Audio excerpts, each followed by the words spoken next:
Hey guys, subscribe for daily content. And if you're shopping for gear, make sure you check out the description for the newest items at some of the very best online retailers. There's also links for some of the items that I personally recommend. Thanks!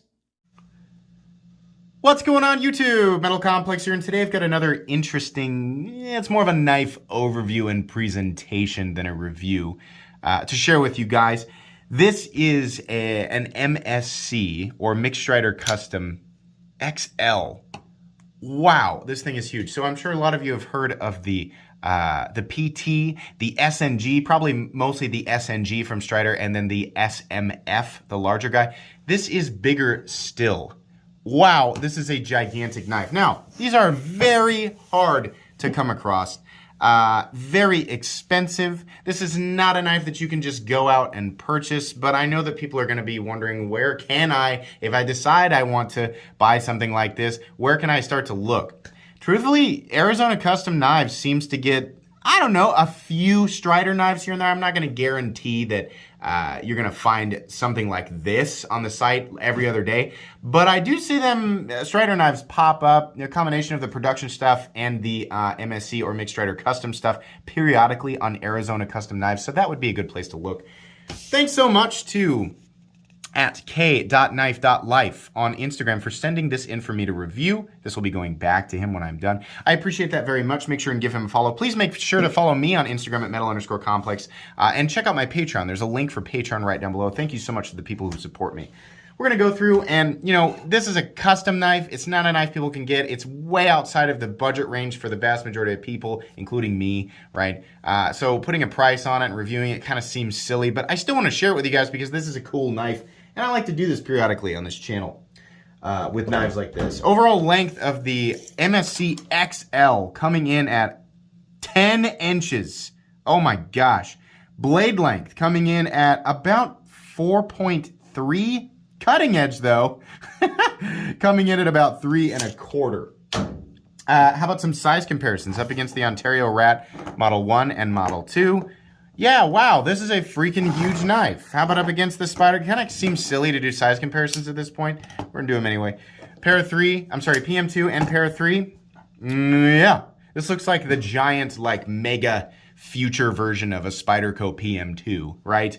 It's like all, you know, half robot and half roided out superhuman version of the PM2. How about up against the Benchmade Griptilian, or in this case, the Ritter Hogue, and for whatever reason, the Benchmade Bug Out. Like, people are sitting at home going, gosh, I wonder which knife I want to buy, the Benchmade Bug Out or the MSC XL. I better get a size comparison so I know. Well, there you go. If you were wondering, there it is. How about carry profile? This guy's smooth. It's running on phosphor bronze. That blade is so huge and heavy, though. That's mainly what's creating that smoothness. Yeah. The titanium doesn't appear all that thick, but if you look back here where it tapers out to, you can see this is a pretty thick knife. Length and height up against the PM2 and Para 3. This guy's maximum height zone is down here. It's probably about right there, and it easily clears. Even knives like the PM2 and Para 3. So yeah, this knife is big, it is thick, and it is heavy. Inside here, we don't even need the flashlight. There's no milling on the inside whatsoever. Not that they were like, oh gosh, I hope it's not too heavy. We better shave an additional ½ an ounce off this guy so the vast majority of people are willing to carry it. No, this thing is kind of unapologetically heavy. Clearly not trying to cater towards a specific crowd. 9.14 ounces. Wow, big, thick, heavy knife. Let's go ahead and measure blade stock thickness on this guy. So what we have here is, whoops, probably 190 thousandths. Yeah, 188, it's 190 thousandths. Similar thickness to a lot of Medford knives, Hinder XM24, right?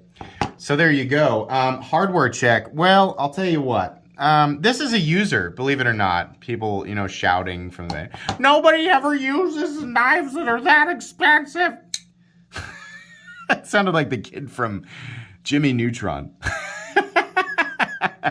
Anyways, yeah, I mean, he's got wear on the pocket clip. He's got wear on the blade. All right. It's not a, I mean, it's not a knife that's like taken. A lot of people think like the only evidence of a knife that's been used is a knife that looks like it's been tossed off of a building and landed on concrete. Why? Why is that your scale of a knife that's been used? A knife that is used like a knife and then taken care of will appear roughly like this, right? It might appear completely and totally clean, like it's never been used, but that's because the person who owns it probably cares about the super expensive object that they're carrying in their pocket, right?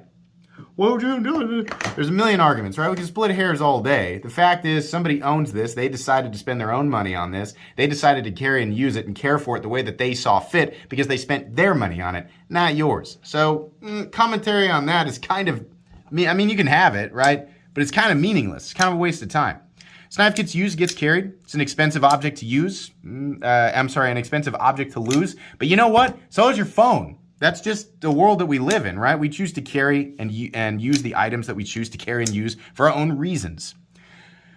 Anyways, little micro rant aside, what the heck were we talking about? Hardware check. I would do that. I'm not gonna I'm not gonna mess this up. I believe all of these individual screws are gonna be T10, and then we have a giant. I believe that's hex. Might actually be Torx, but you're gonna need one on each side. And I mean, I'm sure you can do it, right? But these are the types of knives that are kind of put together in a way where they kind of don't want you to take it apart, or at least it seems like that. In any case, it is a simple frame lock. So if you do take it apart, I don't think it'll be that difficult to put it back together. So there you go. Do with that information what you will. All right. So this is a gigantic, just freak beast of a knife. Something that Strider does really well, and this is the case with all of their knives, whether you're talking about the PT, the SNG, the SMF, or this guy, is ergonomic freedom. The amount of space that this knife has 2 choils. This choke up position, I'm the type of person who does not care about blade to handle ratio. I mean, yeah, it would be kind of stupid to have this much, but on a knife like this, 3 inches of cutting edge is still even overkill for, for me, even that's overkill, right? I could get most of the stuff that I do with a knife done with a 2-inch blade. In some cases, you don't need more than a box cutter, right? But there are definitely situations where you need a blade that is longer than a box cutter, which is why pocket knives make sense in some situations, right? So, blade to handle ratio on this guy, totally off. If you're a ratios person, then this is really gonna bother you. This knife has been around, these types of knives, these Strider knives have been around forever. They have been around forever and have been wildly popular. They were just as popular, when I first came on the scene 10 years ago, 12 years ago, as they are now. Arguably, they're more popular now, right? So, if the ratios aren't for you, then they aren't for you. But it's not, the popularity of this is going to be completely and totally unaffected by people who don't like bad or wonky blade to handle ratios. This exists. We're just going to have to deal with it, right? What I like about it is I can put my hands wherever I want. And while they do have kind of distinct positions, right, there's still these areas right here. I mean, this area is kind of not sharp, but just aggressive. There's a clear divider, right? This area right here is kind of pretty knocked down. So if you're wearing gloves or you're barehanded, you can get your hand in a position with this knife where it's going to be easy to hold. Now, how easy is it going to be to cut with this thing? Well, the geometry is pretty robust. It's pretty heavy duty, right? So it depends on what you're doing, what you're cutting. Is there a specific job that would require exactly this knife? Is this exactly the right tool for any one specific job? No, but I don't think pocket knives necessarily are. Any pocket knife, right? So this is one of those things where the carrying of this knife is going to bring the owner more joy than, being like reaching into a toolbox or wherever you keep this and thinking, I specifically need my MSC XL for this job. No, this is a tool of versatility, as is the case with all pocket knives. If you're watching this video, you're probably already a part of the knife enthusiast world, right? So these elements more or less apply to you. If you can't apply it with this specific knife, it's likely that you can apply some part of what I'm talking about to the knife that is in your pocket. So I hope that makes sense. It is extremely butt heavy though, and your balance is way back here. It's not crazy, right? It's not crazy off, but most of the time you want the balance up here by the pivots. You are gonna feel that in something like a full tie XL, MSC. There are so many widely varying versions of this knife. In this case, we have flamed titanium with sort of a DLC blade. There's satin finished ones, there's tumbled versions, there's titanium textured versions that are tumbled, that are anodized, that are, there's so many different versions. It's like, I cannot get a specific peg on exactly how many different versions of this knife there are out there. And it's because this is a custom, right? This is actually one of the plainer ones, but we see crazy stuff out there. Some of the hyper custom versions will have wild, like nightmare grinds, and will have interesting finishes on them that make them look like relics that have been buried for thousands of years, right? Sometimes they'll have like Damascus, or I've seen cobalt infused Damascus with the wild colors and things like that. We'll see, different types of materials on the handle, like including G10 sometimes, and titanium. I think they do aluminum, maybe. I don't know. There's all sorts of stuff, right? There's no way to get a complete idea of exactly what types of MSC knives are out there, because they just do Strider does so many different things. This knife is very, very easy to manipulate thanks to that opening hole. It's the same, a lot of times as knives get bigger, they become more difficult to manipulate, but it's just the case with the Strider design that between the PT, SNG, SMF, and now this XL, just the scaling of it, has little effect on exactly how easy it is to manipulate. That opening hole allows you to do the reverse flick, which is crazy. You can definitely do the thumb flick. I missed it there because I had my finger on the lock bar. But you can definitely, can I demonstrate this? You can definitely do the thumb flick. It's a little bit harder than doing the reverse flick. The easiest way to open it is just to simply wheel it out. Now, the detent strength is curiously weak, right? This is definitely a knife that you can sort of whip out a little bit easier. This thing has a very, very light detent for how big it is. It's almost like the friction at this lower part is holding it in place more than the detent ball. Is that a bad thing? I don't know. I mean, if you plan to clip this knife to your athletic shorts and then sprint for 100 yards, you might be in for a rough time, right? But is this going to open in your pocket? Probably not. With the way that the clip is mounted, if you push this up against the back seam of your pocket, it's probably not going to deploy when you don't want it to, unless you're doing something weird, right? If you're doing parkour with this knife in your pocket, then yeah, maybe so, but don't do that, right? Don't try to do backflips, off of one of the decorative landings, right? The landscaping around your local post office. Don't try to do that with this knife in your pocket. That would be a bad idea. But yeah, ergonomically, this is great. You're definitely, if you're looking for a folding knife that you can do some serious continuous cutting with, this is going to be comfortable. I'd recommend wearing gloves with any knife that you're going to do that type of continuous cutting with, but this is a knife that you can get a hold on, right? I mean, you can even do some light chopping if you wanted to. I don't know if that's actually covered under the warranty, but yeah, this is a knife that's set up to do that, as is the case with a lot of knives out there. You don't necessarily have to spend well over $1,000, which is going to be the case with this knife if you didn't know, to get a knife that's capable of doing that, right? A lot of people are going to spend money on knives like this simply because they enjoy the work that goes into them, or maybe the maker, right? The specific look. There's a lot of different reasons why a knife enthusiast might pay a lot more money for an object that can do the exact same thing at a much lower price point, right? So it's not always about utility. Coming from a crazy knife enthusiast, I can tell you, I spend a lot more money on stuff that I just really enjoy the look of, and the idea, how much work went into it, and the feel overall, just all of those things together. Strider knives in particular, I love their hardware. The pivot, that see-through pivot on the MSCs is awesome. You don't get that on all Strider knives, but the Strider Customs, I think they call it the Performance Series pivot, right? It doesn't perform any different than the other pivots, but it does look cool, right? I love these oversized fasteners. I just think it looks great. I also like how they mount the pocket clip on these. On a lot of Striders, they mount them like here, and it's just terrible because you have this enormous amount of the knife sticking up out of your pocket. With this guy, most of it's hidden. For being how big it is, I mean, it's going to hide pretty well, so I really like that. Blade looks awesome. This is just a drop point blade with some good, the jimping is actually less aggressive than you might think. Flat, that carries out, I don't know, about 65% the length of the blade. Plenty robust out to that tip. There's a lot of material out here. What's the steel? This is PSF 27.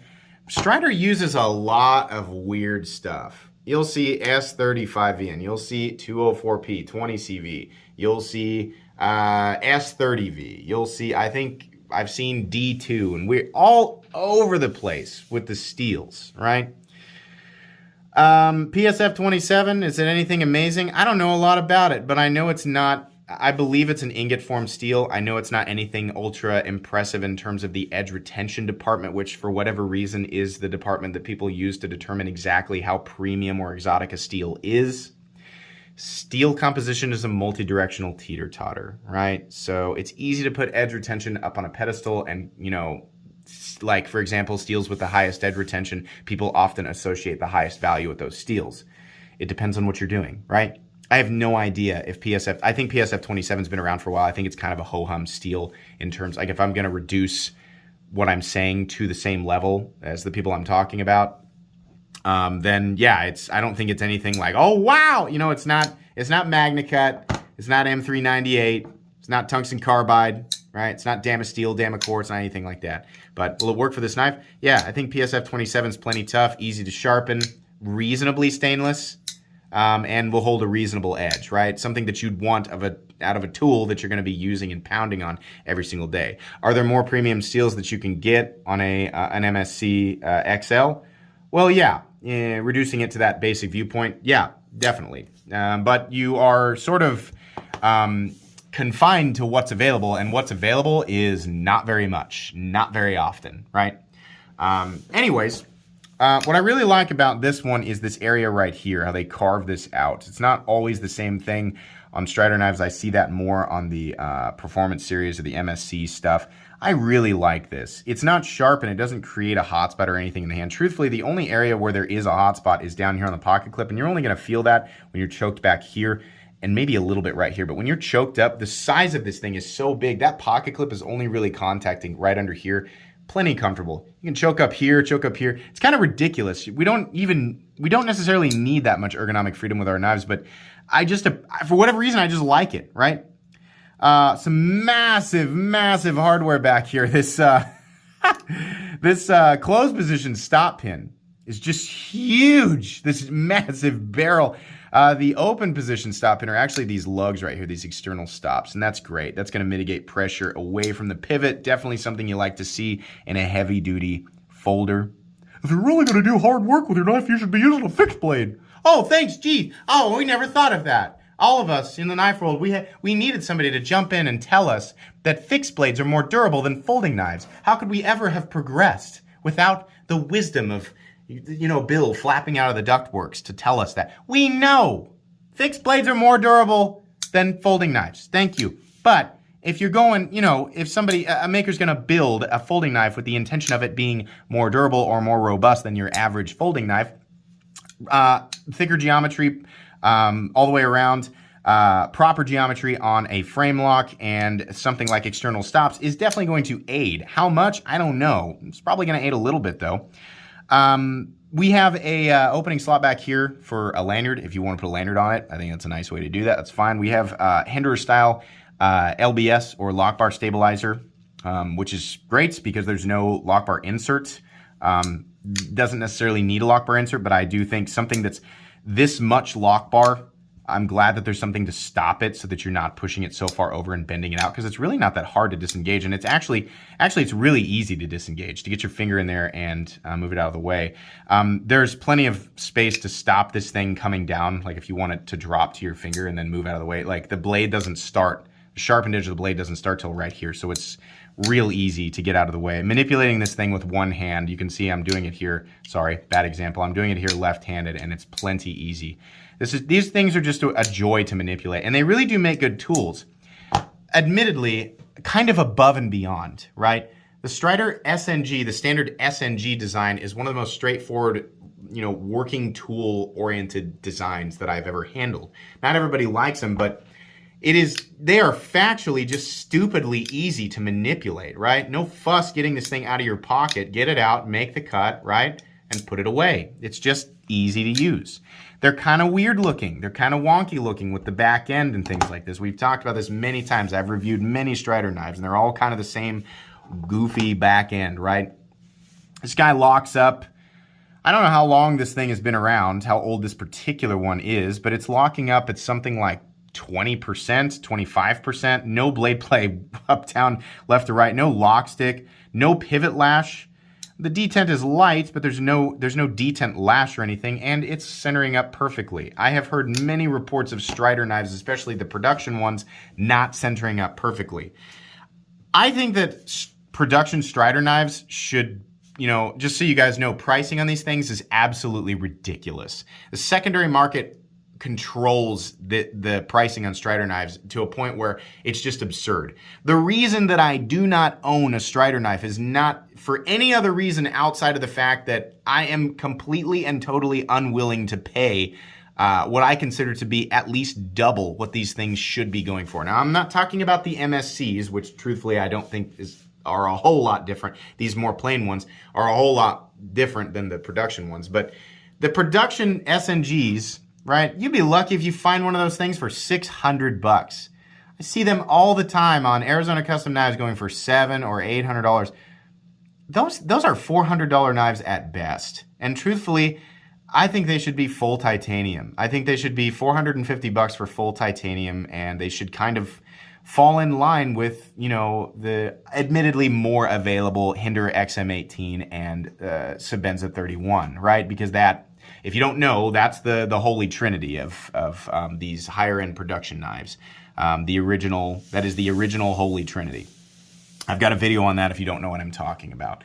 But I'm not willing to pay $700 or $800 for an SNG or an SMF, right? $400 to $600, right? Just right about in line with Hinderer pricing. An MSC, if this exact knife dropped for maybe 800 to 1,000, maybe it would be something I'd be interested in. But I know that these knives go for way, way more than that just because of the demand for them. If you're lucky enough to get one like this is one of the best examples of a Strider I've ever seen outside of the detent strength. This guy is really put together super well, right? I'm a little bit fearful of the inconsistency with Strider knives, and I also am fearful of the fact that, I'm inevitably going to have to pay more money for one that isn't exactly what I want because you just can't really get your hands on them. But they're limited to how many knives that they can pump out, right? It's pretty small operation still, as far as I understand.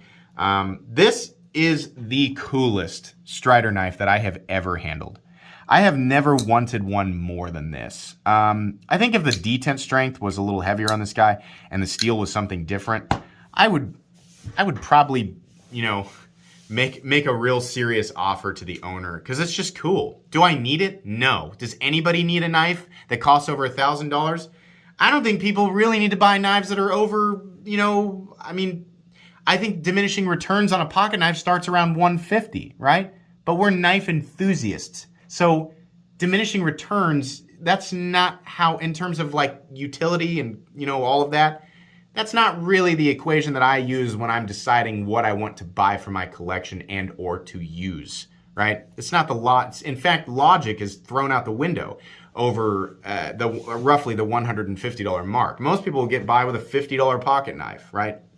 So I'm not laboring under any delusion that I'm getting some sort of magical upgrade in utility by spending this much on a knife, something like this, and neither should anybody else. But I think most people are aware of that. Most people who are going to buy stuff like this are fully aware that they're buying it to scratch that enthusiast itch, to get their hands on a legendary Strider knife, right? If you're going to try and get one of these, you're going to overpay, and you're probably not going to get what you want. But man, when they're done right, they are super cool. This is easily one of my favorite knives that I have ever shown on this channel. So for that reason, it will be going on two playlists, my custom knives playlist and my favorite knives of all time playlist. But that does not mean that I recommend this knife. For the vast majority of people, this is simply not a recommendable knife for so many reasons, but my goodness, is it cool. Thank you so much to the gentleman who sent this in for me to take a look at. This will be headed back to you shortly. Please make sure to follow me on Instagram at metal_complex. If you enjoyed this video, leave a like. If you'd like to check out my other content, I do of course have lots of videos of knives that are either expensive or inexpensive that I do or don't like, so check those out. And if you enjoy all my content, go ahead and click on that Metal Complex logo right there and subscribe because there's definitely more coming. Thanks again for watching, everybody. and have a great day.